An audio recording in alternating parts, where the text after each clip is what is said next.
கர்த்தராகிய இயேசு கிறிஸ்துவின் இனிய நாமத்தில் உங்கள் அனைவருக்கும் என் அன்பின் வாழ்த்துதல்களை தெரிவித்துக் கொள்கிறேன். கடந்த 10 மாதமும் தேவன் நம்மளை கண்ணின் மணிகள் போல பாதுகாத்து இந்த புதிய மாதத்துக்குள்ள நம்மளை கொண்டு வர தேவன் பாராட்டின கிருபைக்காக நன்றி செலுத்துகிறோம். இந்த நாளிலும் எரேமியா 33:3 என்னை நோக்கி கூப்பிடு, அப்பொழுது நான் உனக்கு மறு உத்தரவு கொடுத்து நீ அறியாதும் உனக்கு எட்டாதுமான பெரிய காரியங்களை அறிவிப்பேன் என்று சொல்லி ஆவியானவர் இந்த நாளில் என்னுடைய இருதயத்தில் பேசினார்.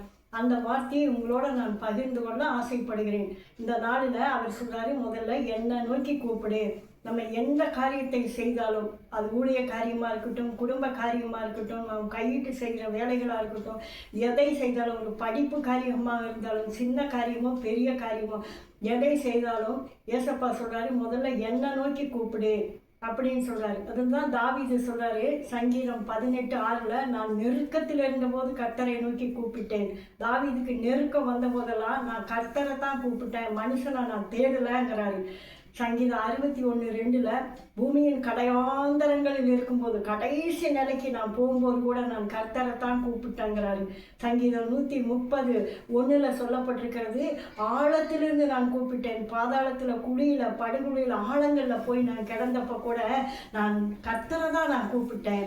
மத்தேயு 3:3 யோவான் சொல்றாரு, வனாந்தரத்திலிருந்து கூப்பிட்டேன். அப்போ நம்ம வாழ்க்கை வனாந்தரமாக இருந்தால் கூட தேவன் சொல்கிறாரு, நீ நெருக்கத்தில் இருக்கிறியா, ஆழத்தில் இருக்கிறியா, பூமியின் கடையாந்தரங்களில் இருக்கிறியா, வனாந்தர பாதையில் போய் கொண்டு இருக்கிறியா, எந்த சூழ்நிலையில் இருந்தாலும் நீ என்ன தான் நோக்கி கூப்பிடணும். அது எப்படி கூப்பிடணுமா? இயேசுவோட நாமத்தை சொல்லி கூப்பிடணுமா? இயேசுவே, தாவீதின் குமாரனே, எனக்கு மனம் இறங்கும் என்று சொல்லி இந்த நாளில் நீங்கள் எந்த சூழ்நிலைகளில் நம்ம போய் கொண்டு இருந்தாலும் அவர் சொல்கிறார், என்ன கூப்பிடுப்பா. அப்படி நீ கூப்பிடும்போது நீ எதுக்கு கூப்பிடுற, ஏன் கூப்பிடுற, என்ன தேவைக்காக கூப்பிடுற, என்ன காரியங்களுக்காக என்னை நோக்கி கூப்பிடுறேன்னு நான் தெரிஞ்சு அதை நான் உங்களுக்கு என்ன செய்வேன்னா, உனக்கு அறியாதும், உனக்கு தெரியாமல் இருக்கும், புரியாமல் இருக்கும், உங்களுடைய நினைவுக்கு எட்டாமையே இருக்கும். அவ்வளோ பெரிய காரியத்தை இந்த நாளில் உங்கள் வாழ்க்கையில் நான் செய்ய போகிறேன். ஆகவே நீங்களும் நானும் இந்த கர்த்தருடைய வார்த்தையை கேட்டுக்கொண்டு இருக்கிற நீங்களும் நானும் இந்த நாளிலிருந்து நம்ம எதை செய்தாலும், எப்போ என்ன கேட்டாலும் இயேசுவின் நாமத்தை சொல்லி இன்னைக்கு நீங்களும் நானும் கூப்பிடும் பொழுது அறியாதும் எட்டாதுமான பெரிய காரியங்களை தேவன் நமக்கு செய்வார். ஆமென். God bless you.